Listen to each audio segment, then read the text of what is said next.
get a variety of experience. I think that I really have benefited by having a lot of different roles and in different functions too. It really helps to have a broad, diverse background, particularly in this whole ecosystem mindset that we're going into, where it's not just a transactional selling motion. So I think if you can have roles with different types of companies, an ISV, a distributor, go out and work it in the partner community as well. And then also look to hold different roles, sales roles, marketing roles, customer service, anything that you can do to broaden your background and think about, how do I get a more diverse background so I can have more empathy for the different challenges and different people that I'm working with? Because it's really important that you don't go in and, whether it's a partner or an internal stakeholder, and just kind of go in and push your agenda. You first got to understand their agenda. Hello, welcome, and thank you for tuning into Channel Voices, the podcast for future channel leaders, where we learn the ins and outs of partner ecosystems through casual conversations with channel professionals from a variety of industries, partner types, and geographies. My name is Maciek, and I'm your host. Before we get into today's episode, I'd like to take the opportunity to wish you a happy, healthy, and prosperous new year. Let 2023 be the year of your hard-earned success for you and your channel. Today's guest does not need an introduction, and you have probably already recognized his voice from the very successful podcast Channel Journeys. He is currently the SVP Global Channel and Alliances at BeyondTrust. Previously, he has held channel leadership positions at companies like Carbonite, SAS and Outsystems, as well as running his own channel consultancy business. Rob Spee, welcome to Channel Voices. Hey, Maciek. How are you doing?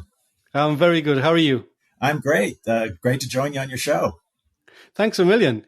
Especially, when I got into podcasting, or before I got into podcasting, the one podcast that I listened to was Channel Journeys, which is hosted by you and has been running for quite a few years. And 4 years now.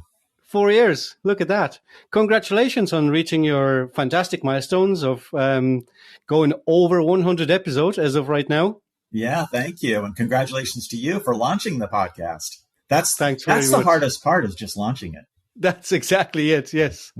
You get all those ideas. You start thinking about it. You put everything on paper, but they always say the hardest thing is to start. Yeah, it is. Well, welcome to the club. Love what you're doing. Thanks very much. Thanks for joining me, Rob. So today, the topic is going to be around the channel chief, right? Okay. The role of the channel chief within a company. But maybe even before we get in there, like today, you're the SVP Global Channel and Alliances at BeyondTrust. Right. Right. But maybe can you tell us a little bit about your channel background? You weren't a channel chief straight off the bat. No, I wasn't. I got my first start in the channel many, many years ago for a small software company out of Cambridge, Massachusetts. And there was an ad for an international sales manager. And I had been working internationally, loved working, with international regions, and it sounded like a great role for me. I jumped in, and it turned out that I was selling through partners. And that was my first channel role. And I had exclusive partners in all the countries. I covered about half of Europe and all of Latin America.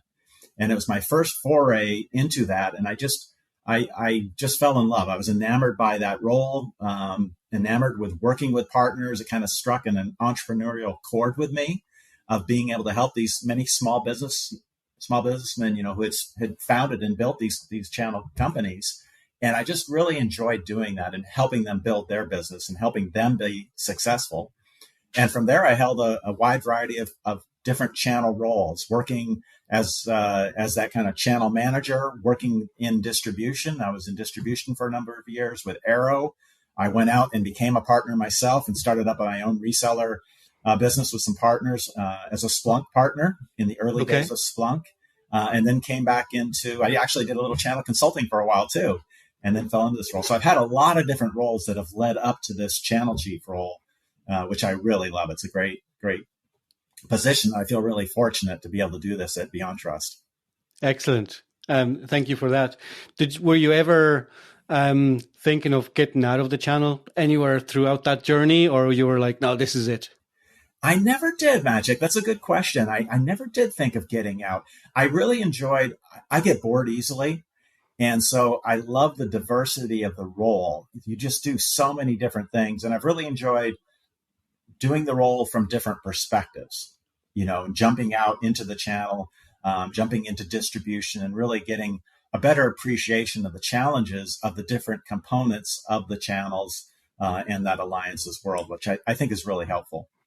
The roles you held, from the channel manager to running your own channel consultancy, how does that differ from holding that channel chief position? And maybe if you could tell us also, what does that typical day of a channel chief looks like? I'm sure a lot of people are wondering. they hear, that they are on LinkedIn, they follow a lot of channel chiefs, they want to learn from them, which is great. But is it only that advocacy? What else is within that role? Yeah, I don't know if there is a typical day, Magic. Maybe if I was better at structuring my job, I would have a typical day, but I never do. I guess the difference is it's so all-encompassing, the role of channel chief, particularly in a SaaS organization where you're trying to transform the channel, this whole ecosystem approach and this transitioning from a transactional channel to an ecosystem. There's just so much that you have to do. Getting that board level, executive level sponsorship and helping them understand this shift, this transition, the team alignment that you've got to do across the company, the working with partners and understanding what they're doing and their transformation, working with so many different types of partners of all different sizes and, makeups of business models. I think the big difference is when I was early in my career, that first channel job that I had was just so straightforward. I knew exactly what I did. It was a very narrow tranche of helping these partners succeed in selling, and then they would go on and implement. And it was just a very narrow focus. I've had channel marketing jobs that were very narrowly focused. I've had being a channel partner was narrowly focused. I had to go out and find new customers. I had to build a business. And it feels like this job now is just a culmination of all of that. And you're juggling so many balls. And of course, you've also trying to lead a team and inspire them and help them grow and develop into what they need to do. So it's just such a broad and diverse role to have.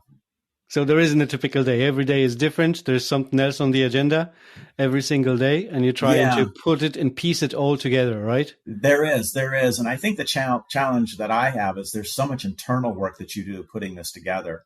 Is really forcing myself to get out and still spend time talking with partners, meeting with partners, which is probably the part of the job I love the most, but it's really hard to carve out enough time to do that. And there's one thing you mentioned just there. You talked about, that mind shift for a lot of companies. Not every company starts as a channel company. Some start as a direct sales type of go-to-market. Others change and become a hybrid. Others change completely and go 180 and they go channel only, right? But how difficult is it to shift those minds of those leaders when you're coming on board? You're hired to scale the channel or build the channel, but those people typically they understand the go-to-market strategies, they understand the benefits, but they don't necessarily understand the ins and outs. How do you get them onto your side? How do you get them to sign off on things that you need, be it people, be it technology, someone to go out there and recruit partners? How do you get them to understand that and invest in the channel properly? Yeah, I think it's continuous education. You come into a role and there's a huge amount of enthusiasm, kind of like for a new partnership. You sign up a partner and there's all this enthusiasm, but it can dwindle very quickly. It's the same in this kind of role and probably any channel role. You've got to jump in, you've got all that enthusiasm, you get people on board and rallied and aligned to the new strategy, but you've got to constantly keep checking in and make sure that you have that alignment. And you've also got to constantly show incremental value of what you're doing, right? Because attention can wane, enthusiasm can wane. You can start having some people saying, well, why isn't it delivering fast enough? we've been on the marketplace for 3 months. Why aren't we getting all these deals from that cloud Right. vendor, right? So you've got to keep, I think, selling the value and demonstrating the value. And that's where tracking the value is getting so tough too, because all these new motions of influence and that type of thing. How do you show the value of that while you're transitioning your model? So you've also got to show the value from the old model too. You can't just throw that out. Yeah. I like that analogy that it is like with a new partnership. You sign a new partner and everyone's excited. All that enablement is happening. You're training the partners up. And then 3 months down the line, there's still no deal. Yeah. Right? There's no referral. There's no deal registration. Right? And that can dwindle down. Like you said, that excitement kind of dies Right. off. And what are we doing with this partner? Are they doing anything? But those That's right. things take time. Right? It's continuous education, like you said, but showing that value. I think from what I see today, it's not so much understanding how the value is being delivered by the partners into the company or through different partnerships, because it's not only partners, right? It's marketplaces, it's everything else. Right. But it's how, like you said, how do I measure this, right? Yes. People are really getting into this. And I think Jay McBain said it on one of the episodes I've done with him, was that channel managers and channel leaders are going to become nearly like data miners, right? They're going to come in and they're going to be doing a lot of stuff with data, because that value needs to be shown clearly to the C-suite so they understand how that value comes into the company. Yeah, I agree. And I'm, typical day, almost every day, I am diving into the data and, constantly looking for new things in the data to try to get baselines of where we're at. And I think that's so critical, because as you're trying new motions, for example, we had primarily a transactional channel at BeyondTrust, and we're starting to build out the delivery channel, the implementation that is so important in a SaaS business, right? For that adoption and expansion. But I didn't have a baseline even of where our partners were at from a delivery perspective in terms of their talent, their skills, the number of implementations they were doing, and really understanding that business. So we had to do a lot of analytics and implement some new ways to capture that data. And we're still on that journey. There are more things that we're doing, but that analytics piece is so important. And I was talking to one of our marketers yesterday, our field marketing leader for EMEA. We were talking about the same thing. How do we start really getting those baselines and tracking all the points of influence along the customer journey? Yeah. And have you ever worked in an organization where there was that hybrid go-to-market, where it was direct sales and channel sales? Oh, yeah. And I'm in one right now. Oh, all right, great. Because I keep wondering about this, right? Because I do hear quite a bit about it. And it's like, yes, we are a channel organization. There is a direct sales organization. But, sometimes the goals are misaligned. Mm-hmm.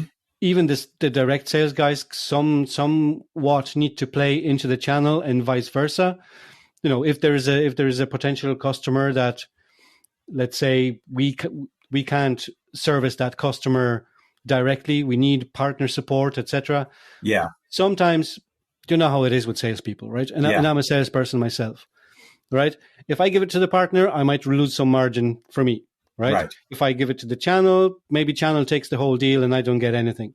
So how do companies, or how should companies deal with those, or maybe prevent those types of conflicts and make sure that things are going as smooth as possible and the goals are aligned? So there's no misconception of, I will get paid on it or I will not. And yeah, I think there are multiple aspects to it. And I look at it, Rich Blakeman, who I had on my podcast, wrote a great book about the hybrid sales channel.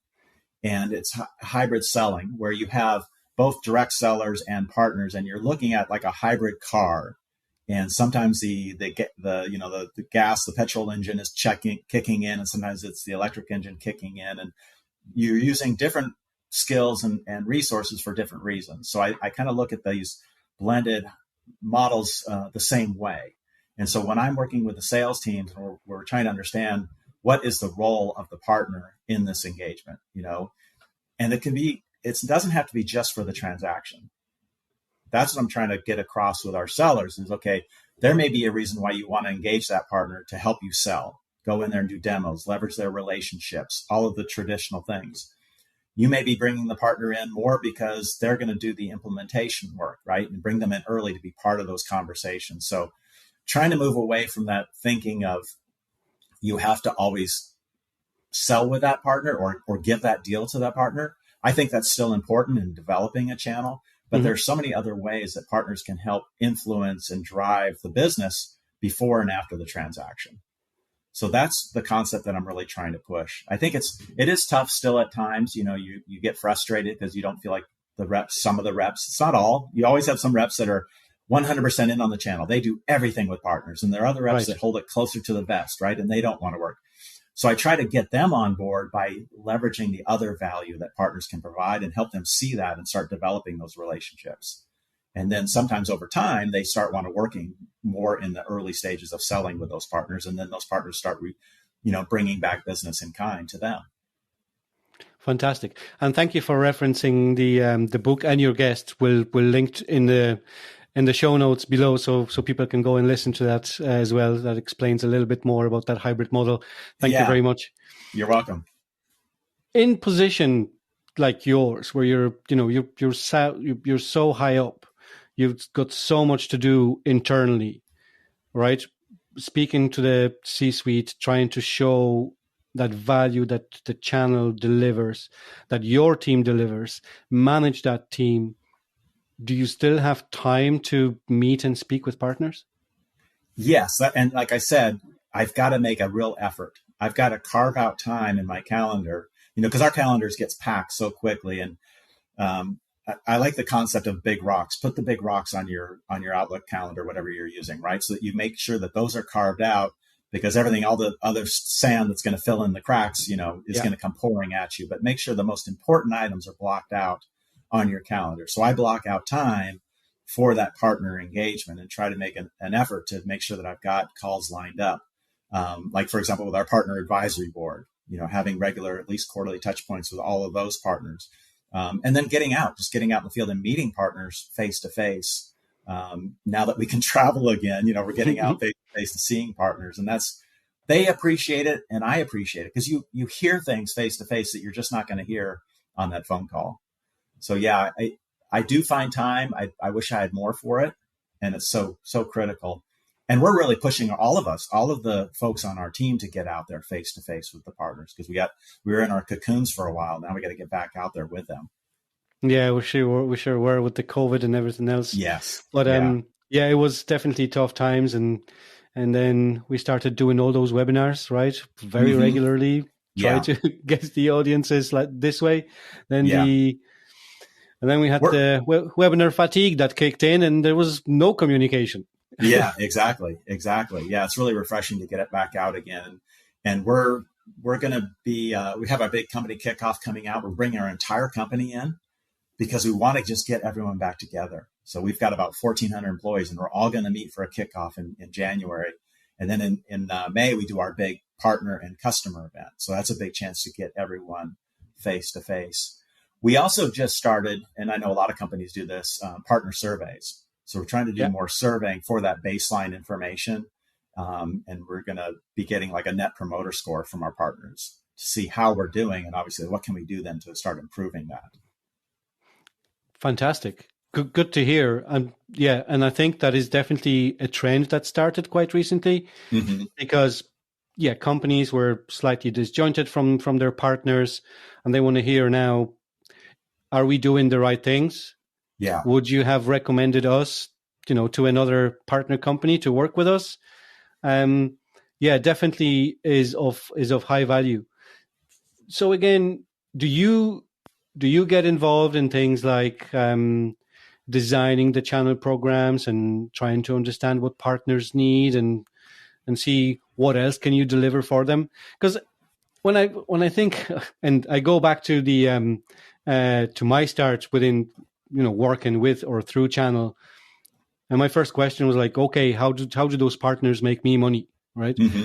And at that very young and age and that early level, I never thought, what do we do for partners, right? Yeah. But companies started thinking that way. Exactly. What can we do for the partners? So then in return, we get the business from them. Yeah. I do get heavily involved, and I really enjoy that part of it, Maciek. I love kind of designing these partner programs. I've got a fantastic owner of global partner programs and operations, Jeff Matten. He might say I get too involved, but because what I'm trying to do, though, is set the vision of what we're doing. Because just like our channel, our program was very much a transactional program. We've got the metallic tiers, who are our top sellers, that type of thing. But we're transitioning it to an ecosystem program.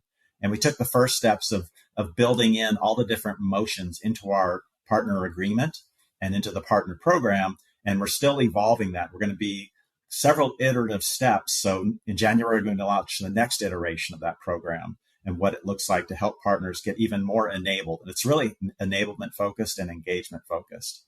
So I'm helping to set the vision and guiding where we can take that program as he builds out all the the nuts and bolts of how we do it. And then how do we execute it in our systems as well? The partner portal and Salesforce and all of that. Yeah. Okay. So with so many things moving around, so many responsibilities, being involved externally with the partners, internally with the stakeholders, with your own team, with project owners, etc. What does keep Rob, the channel chief, awake at night?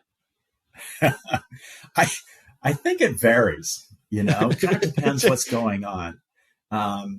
So depending on what's the hot topic at the moment. Right now, it's 23 planning, and what's keeping me up is what is the most effective way to leverage the resources that we have and the people that we have, and how do we help them succeed in this transformation?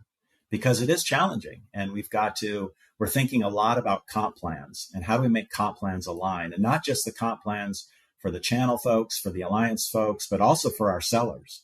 How do we make sure that their comp plans are aligned to our partner strategy, the channel SEs and the field SEs, all the teams? How do we make sure that we're aligning in our go-to-market strategy, which is very partner intensive? So that's a current one. Then I start thinking about, okay, are we hitting our targets, right? That's always a top one. And if we're not hitting our targets, what are we going to do about it? So that can be a really top issue for me. That's a recurring one, right? That's a recurring one, yeah. Especially end of quarter, right? We're down to the crunch to the last month for us on the calendar fiscal year. So we've got a huge chunk of business that comes in the last couple of weeks. So a lot of attention there. But I've got to be forward thinking and even beyond next year. I'm looking into 24 and what that's going to look like from our program, our team, our goals, and really taking a look at how is the ecosystem going to evolve over time. But yeah, there could be a lot of different things that keep me up at night that I wake up and start thinking about and go, all right, do we have this covered or not? Right. And if you were to give some advice to anyone that might aspire to become a channel chief one day, what would be the top 3 things that you would tell them? I think one is get a variety of experience. I think that I really have benefited by having a lot of different roles and in different functions too. It really helps to have a broad, diverse background, particularly in this whole ecosystem mindset that we're going into, where it's not just a transactional selling motion. So I think if you can have roles with different types of companies, an ISV, a distributor, go out and work it in the partner community as well. And then also look to hold different roles, sales roles, marketing roles, customer service, anything that you can do to broaden your background and think about, how do I get a more diverse background so I can have more empathy for the different challenges and different people that I'm working with? Because it's really important that you don't go in and, whether it's a partner or an internal stakeholder, and just kind of go in and push your agenda. You first got to understand their agenda, right? And have empathy to that agenda, and then help them understand what you're trying to do, and then get them to blend so that it all becomes one agenda. So I think that's the first thing, is get that diverse background. What would be a second recommendation? I think networking and just building your network is hugely important. I lean on so many folks, just doing this podcast is Right. huge. Now, not that every channel chief has to have a podcast, but I learned so much. And you've got to have a mindset of continuously learning in this role, and don't be stuck in how we did things 10 years ago, 5 years ago, or even last year. You got to constantly learning and evolving. So having that curiosity mindset of constantly learning and find ways to constantly learn and constantly network is really going to help you. I think those are really two big things. I think the third one is have an outside hobby. You need some stress relief, because this can be a stressful position. So I think, and any roles like this, I think it really helps, have something outside of the channel, outside of work that you love doing. I have my passions that I talk about on my podcast, and those are my Zen moments. Those are the time to just get out and sometimes I'm thinking about the channel and my job, but a lot of times I'm not. I have passions that are so intense that I'm just not thinking about it. I'm thinking about what I'm doing at the moment. And that's what I love, is that little bit of a break, right, for the brain of what you're doing. Yeah. Thank you. And folks, if you want to find out what passions Rob is not talking about here, you have to go and check out Channel Journeys. Yeah, that's right. You'll hear pretty quickly. Yeah.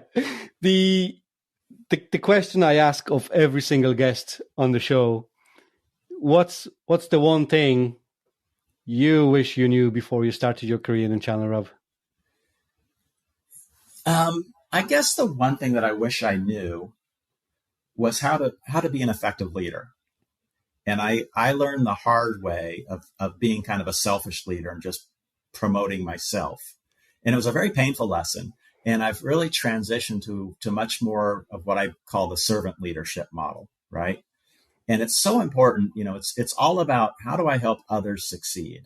And it's how do I help, because that's a partner role, right? You're looking at, and I had that mindset from a channel perspective. I always wanted to help my partners succeed. But then as I moved up into leadership, I was too focused on my own advancement and not enough on helping my team advance and helping them be successful. So I think if I had known that earlier, it really would have helped me in my career, and it would have helped the poor people that had to work for me in the early days, as I was learning that painful lesson.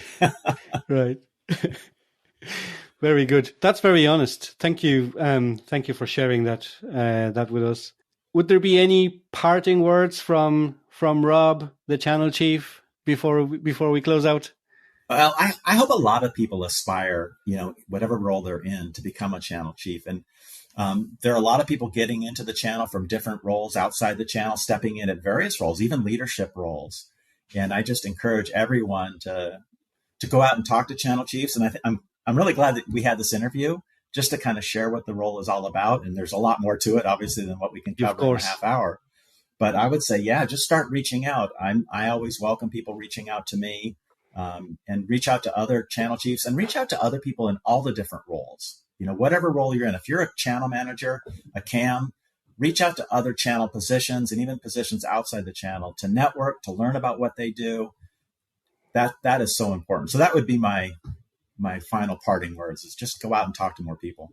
Fantastic. Thank you very much, Rob. And that goes back to that other thing that you talked about, which is that networking, right? Yes. You have to network. You need to be in that mindset of, I am going to constantly learn about this, especially channel, right? Because it changes nearly quarter to quarter. Yes. There are new things, new trends, new partner type probably popped up, just now as we were talking, right? There's so many different partnerships these days. There is too. And I would add to that list, all the channel tech companies. Get out and talk to them. They learn so much. You're learning so much magic from the people that you talk to, right? And that's a wealth of knowledge of not only learning about their technology and how it can help you, but also what they're hearing, what trends they're hearing and seeing and implementing with other ISVs. So that's another huge avenue for information. That's for sure. I know us here at Channel Mechanics, like we go to pretty much any of the not only regional but also the US channel events. We're always there, not to only promote ourselves as a company and the solution we provide, but also to learn. Yes. Right? To understand what are the new trends, what are the new partner types. And there's a lot of great speakers, and these are speakers that practice things just like yourself, right? Mm-hmm. You're the channel chief or you're a channel manager, and you might be given a talk on, new partnership that popped up, and, that partner didn't exist 5 years ago, right? It's a different way of not only partnering, it's a different revenue model. I mean, there's a lot of things to it. A lot about SaaS is about implementation, right? Adoption, recurring revenue, and expansion. Right. Yeah. And that's how it goes. So, when that kicked off quite a few years back, I mean, it was a huge trend, but that's only going to continue. Yeah.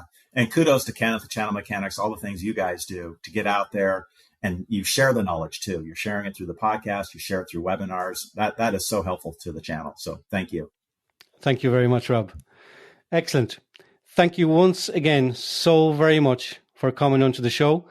Wishing you and everyone from your team and beyond at BeyondTrust all the success in 2023. Guys, definitely go and check out Rob's podcast, Channel Journeys. There's over 100 episodes to dive into. Fantastic guests, loads of knowledge to be consumed there. So definitely go check it out. Thanks, Rob. All right. Thank you. Success to you next year as well. Cheers. Thank you. Cheers. And that's a wrap for this episode.